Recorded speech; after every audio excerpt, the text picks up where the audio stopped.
Hi everyone, it's Mrs. Maynard here with the new foundation learning for you. This week we're going to be focusing once again on science. Now, can you remember what do we learn about in science? Yes, that's right.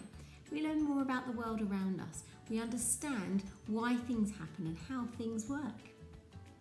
Well, today's learning is going to be based about plants. Now, way back in reception, I think I remember planting some seeds with you all. I think they were cress seeds.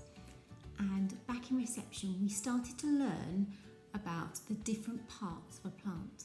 So, let's see how we get on today. I hope you enjoy it. What can you remember about plants? You could pause the video now and see how many things you could write down. Can you remember what these parts of a plant are called? Yes, that's right. There's the flower and the stem. And what parts do we have here? It's the leaf and below ground, the roots. Let's take a closer look at each part and their functions. So in this diagram of a flowering plant, you can see the main parts. At the bottom we have the roots with the leaf and a stem, and at the top we have the flower, which is made from petals and anthers. Let's take a closer look at the leaf. Leaves make food for the plant from carbon dioxide in the air and sunlight. Petals. Petals attract insects to the plant. Plants need insects to bring pollen they have collected from other flowers so they can make seeds. Petals are bright colours to attract the insects. Roots. Roots absorb minerals and water from the soil. The roots also help the plant anchor in the soil and stay upright. Stem. The stem transports water around the plant. It also holds the plant upright so it can get more sunlight. Anther.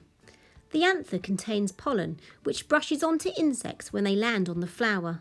The pollen is moved by insects to other flowers. Great listening everyone, well done. Now, let's look closely at how a plant grows. The life cycle of a flowering plant. First, the seed starts to grow when the conditions are suitable.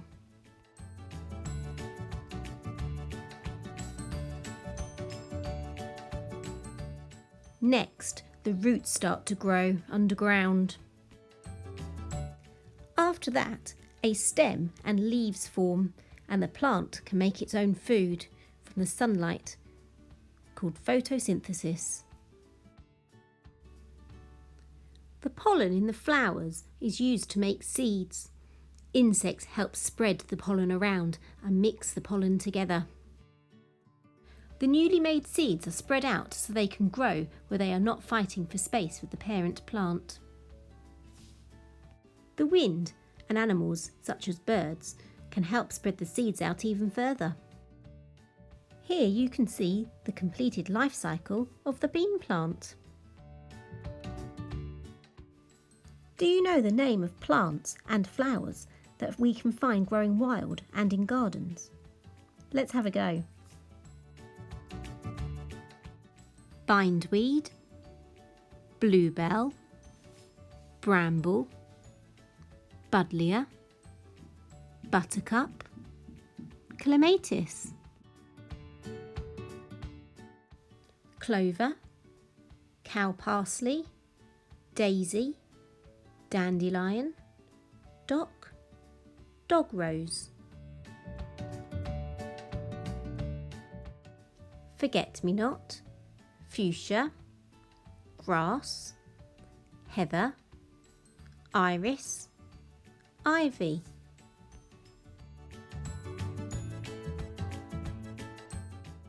Lily, nettle, pansy, periwinkle, poppy, primrose. ragged robin, ragwort, rhododendron, rose, snowdrop, sunflower, thistle and viola. Well done everyone, it's challenge time. You could go on a plant and flower hunt. How many different plants and flowers can you spot? You could draw what you find. You could try to grow your own plants and flowers. You could keep a plant diary, recording how the plant grows each day. You could draw or get super creative to show the different parts of the plant and what they do. You could even draw and create your own plant life cycle.